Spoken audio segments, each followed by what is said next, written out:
It's really gratifying to have had an idea in your mind of what you wanted something to turn out like, and then it far exceeds your expectations. Thank you so much, Bill, because act realistically and think boldly is exactly the note that I wanted us to hit today.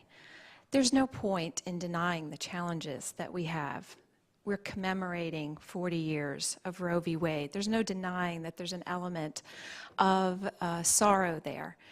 But at the same time, this is a great and glorious cause that we're in together. And so we are here today committed to acting realistically and thinking boldly, although I think I might want to reverse the order on that. I wanted to, if you'll stay with me for just a few moments to put a very brief epilogue on the day. We chose the red roses in honor of the March for Life and the fact that so many of our friends have year after year after year come out in absolutely challenging weather to commemorate Roe year after year after year. And they have, the March for Life has a tradition of laying red roses on the steps of the Supreme Court. And so I wanted to do that today to commemorate the 55 million lives that we've lost. But moving from there, I do hope that we are inspired here together today by, we put together the program and put invitations out there, and we're so pleased with the people who agreed to join us today. And you have these names on a page, and then I just kept thinking as our afternoon together went on, it's so thrilling to hear the voices come alive and to bring the different perspectives and to have that mixed together into a movement that moves us forward into this next evolution of fighting this battle. Well, if you'll humor me with this thought of being optimistic as we move forward, I wanted to come back to where I started, which is with Batgirl versus the baby. Partly because it is absurd. It is absurd. Today we've wanted to emphasize the intellectual arguments and where we move from here, so I'm a little hesitant to come back to Batgirl. But the absurdity of it really intrigues me, Batgirl versus the baby. For those of you who weren't here, I mentioned the fact that the new president of NARAL, who was selected because she is relatively young and hip in her early 40s, has a Twitter avatar showing herself as Batgirl, which I think is quite absurd and revelatory of where the feminist movement is today in terms of it's an avatar that represents the idea that somehow abortion and all that goes along with it is about feminine empowerment. But as I didn't actually have these remarks all that prepared because they came to me this morning as I was thinking about the overarching picture of this day. And in thinking of Batgirl versus the baby, it really does express for me the really, really deep sorrow and the deep tragedy of Roe, which is that it is absurd because it turns the real feminine power completely on its head, because it sets women, it sets women against our babies. And isn't that one of the greatest unique things about feminine power, is that ability to participate in the creation of new life? Batgirl versus the baby, setting the woman against her baby. How obscene is that? How obscene is it?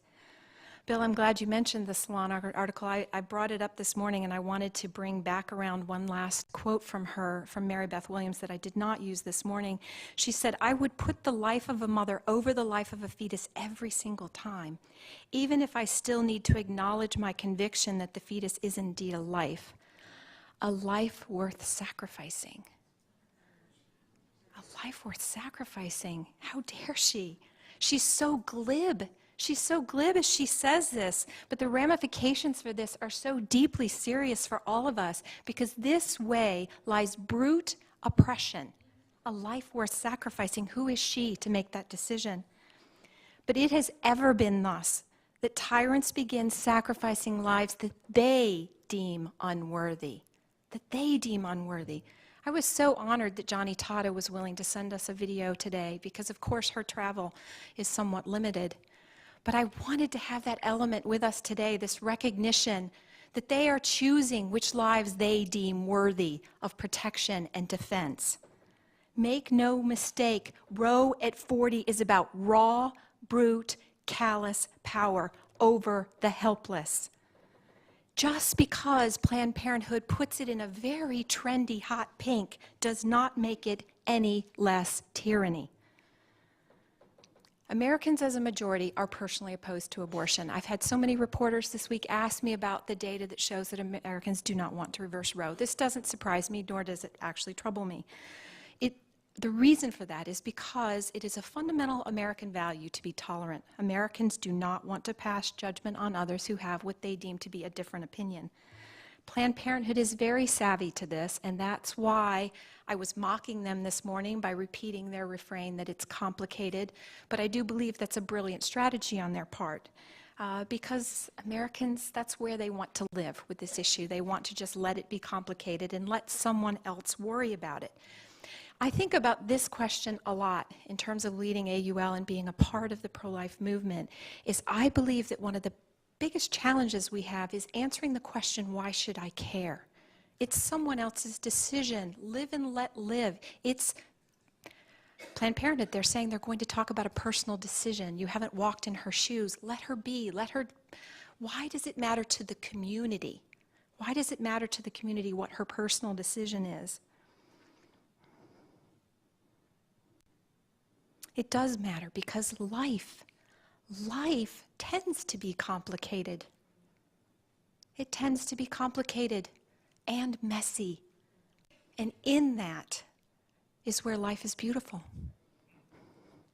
So the question that the life movement struggles with as to why someone else's choice matters to the community at large is because the answer comes back to this question of power. Tyranny is not a human impulse that is easily tamed, that's locked away over there under the only for abortion category, only when it's complicated.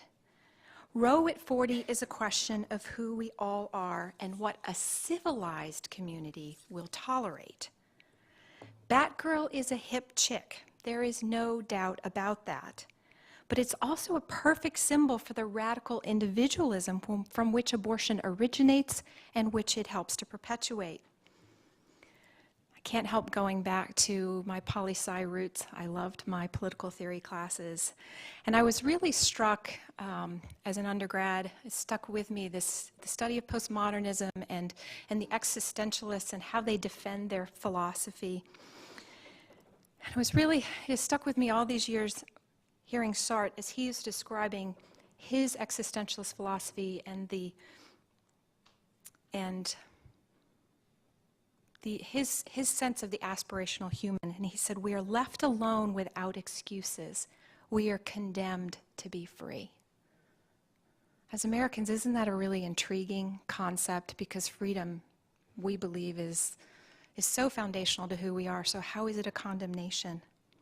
I believe in abortion, we truly see how we are condemned by freedom. By setting mother against child, mother against father, abortion strikes at the very heart of human community. It is this fabric that knits us together, of a man and a woman falling in love and coming together and creating a family. That's part of the fabric that brings us together, that creates a community and a nation. There's a study that has gotten almost no attention, but it really jumped out at me recently. They found that for older women, and men, 1/3 of adults aged 45 to 63 are now unmarried. 1/3. This represents more than a 50% increase since 1980, when just 20% of middle-aged Americans were unmarried. 1 out of 3 of these were never married. Never married. Ladies and gentlemen, why does somebody else's choice matter to the rest of us? Because it is striking at the heart of community. Increasingly, we are living alone. A woman doesn't go to an abortion clinic because she wants an abortion. She goes to an abortion clinic because she feels alone. Because she feels alone, because she feels she has no choice. That's what strikes at the heart of human community.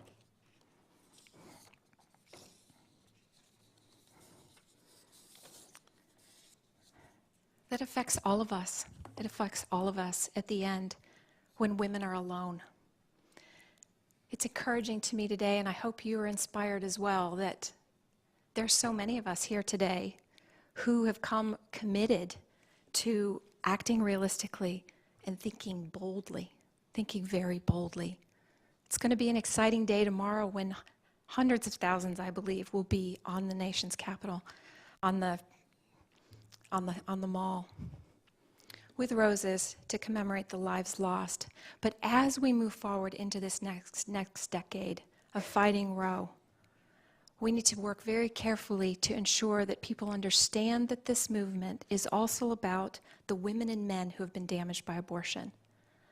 That abortion leaves us alienated from each other, and it leaves women and men alone. Thank you so much for being here today. God bless you, and we're dismissed.